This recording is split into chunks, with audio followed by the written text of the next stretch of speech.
Правительство Кыргызстана одобрило проект договора о делимитации части линии госграницы с Таджикистаном общей протяженностью 520 километров. Проблемы с разграничением границы между странами идут с начала 90-х годов, со времени обретения независимости. Постоянные столкновения местных жителей, перестрелки пограничников, ранения военными гражданских, которые то ли не там, то ли не так пересекают границу, которые то ли есть, то ли нет, заставили стороны наконец активно вести переговоры. Однако таджикская сторона не спешит подписывать новый договор.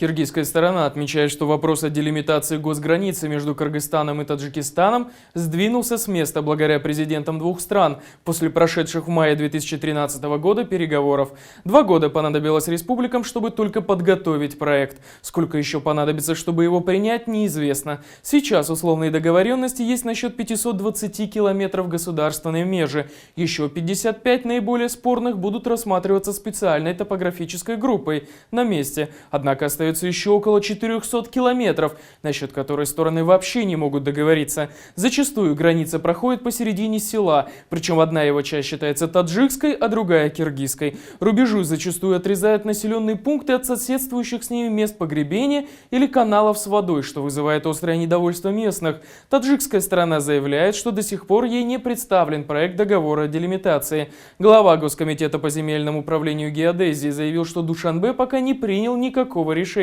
так как не получены документы от киргизской стороны. При этом чиновник подчеркнул, что вопрос этот очень трудный и решать его будут в самых верхах республики.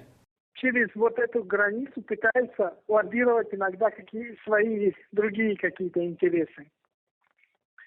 Может быть, даже и частные, или еще какие-то связанные с этим вопросом. Например, скажем так, они говорят, что мы пойдем вам навстречу в этом вопросе, если вы решите какую-то проблему, не связанную с вообще не имеющую отношения к границе.